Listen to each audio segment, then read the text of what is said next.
First Person this week reflects on the impact around the world and right here in Delaware surrounding the death of Osama bin Laden. Joining us are two people who continue to live with the events of September 11th, 2001. Jill Abbott's father was killed in the World Trade Center. Sheila Flacco lost her son at the Pentagon that tragic day. We appreciate you both being here with us on First. And the death of bin Laden is certainly a milestone in American history and certainly something that's been attempted for the last 10 years. What was your first, Jill, we'll start with you, reaction when you heard the news last weekend? Well, certainly, shocking news out of the blue. And my first thoughts went to the military to thank them. Mission accomplished. Certainly, they've made great sacrifices over the last 10 years, so it's really time to thank them and reflect on them, and hopefully their efforts will prevent this from ever happening to any other family. And Sheila, for you, your reaction? A great sense of relief. 10 years almost 10 years waiting for this to happen.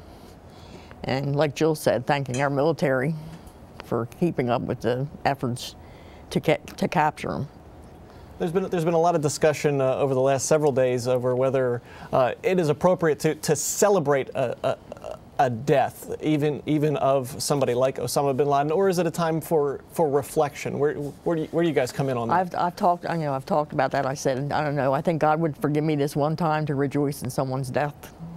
I mean, maybe not. I don't know, but I know now that Matt's more at peace now than he was before, because bin Laden, the one that's responsible for it all, is gone. And does that bring more peace to you as well? I think so, yeah. I feel it does.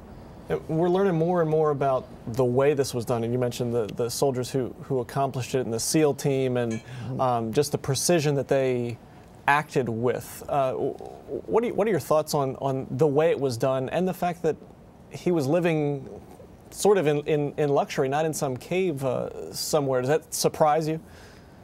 You know, bin Laden has not been part of my life or my family's life really for 10 years. It will not, this action on Sunday does not bring my father back. So in terms of how he was found and where he was found, it is ironic that it was in Abbottabad. And so, I don't myself have really strong feelings about that. It was a mission, it was accomplished, regardless of how and where that happened. So for you, Right, I don't know, I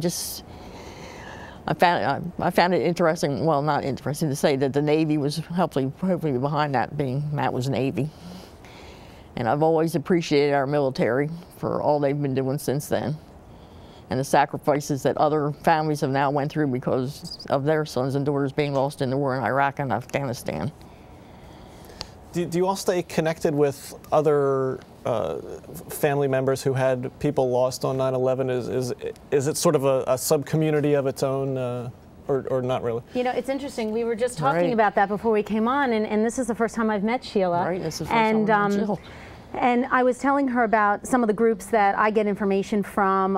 One of the largest groups, I gave her an email today that she needs to get on that distribution list. So, it is interesting to me for the last 10 years, the information highway and how the communications are so different today than they were 10 years ago when I was in New York looking for my father.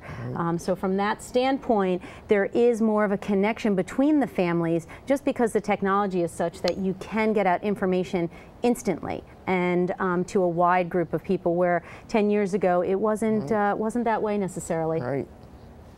And we are coming up on the 10-year anniversary, obviously. Before this week, is that something that had been on your mind, or it's sort of just another year?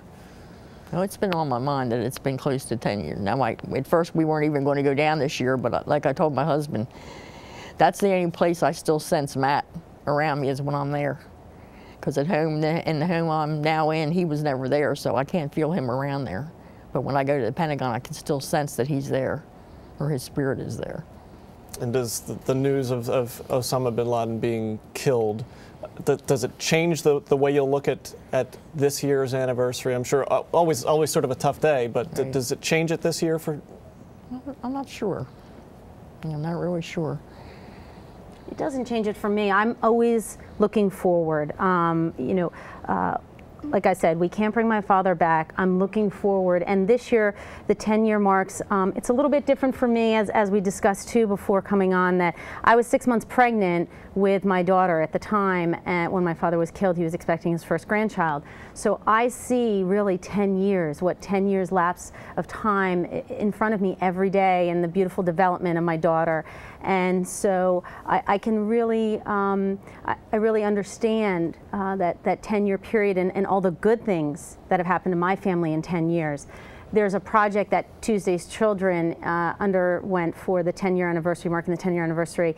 They've published a book called Legacy Letters, and it was for children who had lost parents and grandchildren. And so my daughter has a letter in there describing to my dad really what's happened over the last 10 years, what she would want him to know about her and our family. Wow. So I'm looking, in a way, I'm looking forward to seeing that, and I'm looking forward to, to sharing that with, our family and friends. So.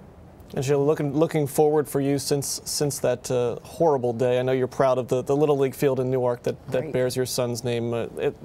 It really is a nice thing. Yes, it is a street. A street's also named after him. And just recently, we started a scholarship fund for a graduating senior at Newark High who has a high grade point average and a love for baseball like Matt had. And so this year we'll be giving the first. We did it for a couple of years ago, and we had to stop because we just we couldn't do it anymore, and we started it up once again. So this year will be the first. There'll be a recipient on May 24th at Newark High. So. Terrific. And completely separately, Jill, I know you'd like to put in a plug from your day job for Point to Point. We'll certainly let you do that coming up Sunday, May 8th.